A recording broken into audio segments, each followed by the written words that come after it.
Assalamualaikum warahmatullahi wabarakatuh. Perkenalkan, saya Siti Anissa Arum dari Prodi Sosiologi Angkatan 2019.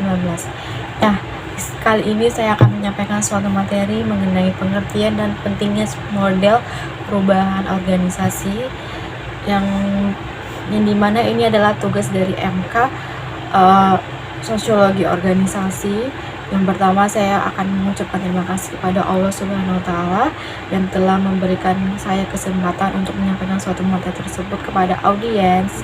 Dan yang kedua, saya ucapkan terima kasih kepada Pak Nanda yang telah memberikan saya tugas tersebut. Dengan hal ini, saya akan mengetahui apa itu perubahan organisasi dan materi lainnya. Dan pertama, saya akan menjelaskan apa itu perubahan organisasi. Jadi, perubahan organisasi itu adalah suatu proses yang sengaja dilakukan dengan tujuan membuat kondisi organisasi menjadi lebih baik dari sebelumnya. Jadi maksudnya tujuan dari perubahan organisasi ini adalah membuat agar suatu kayak kinerja organisasi tersebut atau tugas dari organisasi tersebut dapat menjadi baik dari kinerja yang sebelumnya. Dan selanjutnya itu ada suatu manfaat. Jadi manfaat dari perubahan organisasi ini memiliki suatu manfaat bagi keberlangsungan hidup suatu organisasi, agar organisasi tidak menjadi statis, melainkan tetap dinamis dalam mengalami perkembangan zaman.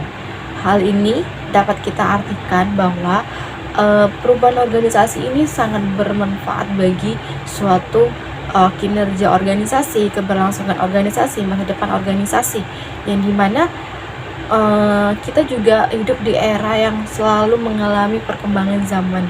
Apalagi jika kalau organisasi tersebut tidak mengalami perkembangan, tidak mengalami suatu perkembangan apa yang diikuti oleh zaman, maka akan mengalami suatu ketertinggalan.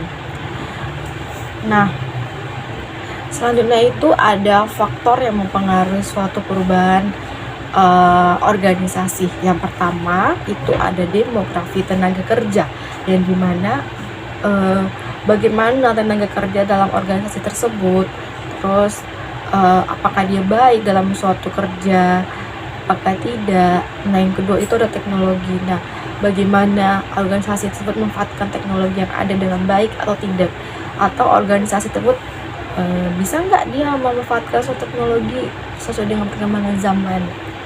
Nah, yang ketiga itu ada globalisasi, yaitu secara keseluruhan atau kayak apakah dia bisa mengikuti suatu secara perkembangan secara mendunia atau secara keseluruhan gitu, agar kita juga bisa berkembang dalam organisasi tersebut. Yang keempat itu ada pertumbuhan perusahaan. Dan selanjutnya itu ada apa aja sih langkah-langkah melakukan dalam perubahan organisasi, ya kan, agar organisasi kita dapat berjalan dengan baik, lancar. Nah, yang pertama itu ada menciptakan urgensi, ya kan. Yang kedua itu menyusun tim, bagaimana tim itu kerja, bagaimana tim itu menyukseskan atau melancarkan suatu wewenang dalam organisasi. Yang ketiga itu ada menciptakan visi dan strategi. Kita dalam suatu organisasi itu harus punya visi dan misi dalam menjalankan suatu strategi organisasi, agar organisasi itu tuh tidak lontang-lantung gitu. Dia mempunyai tujuan bagaimana ke depannya dan apa tujuan dia membuat suatu organisasi tersebut. Dan selanjutnya itu ada komunikasi rencana perubahan. Nah, perlunya suatu komunikasi antar pemimpin, antar anggota itu sangat penting. Jika tidak ada, maka tidak adanya suatu hal yang baik, maka organisasi itu akan buruk.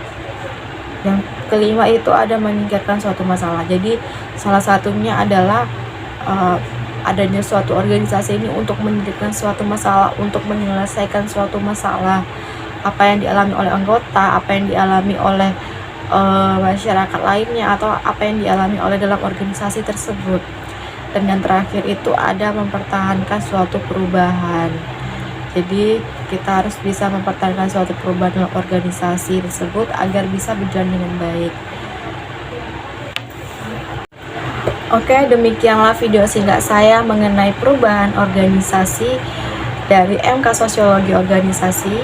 Jikalau ada kata salah dalam penyampaian kalimat, dalam penyampaian materi, saya selaku Siti Anissa Arum, mahasiswa sosiologi, memohon maaf kepada audiens.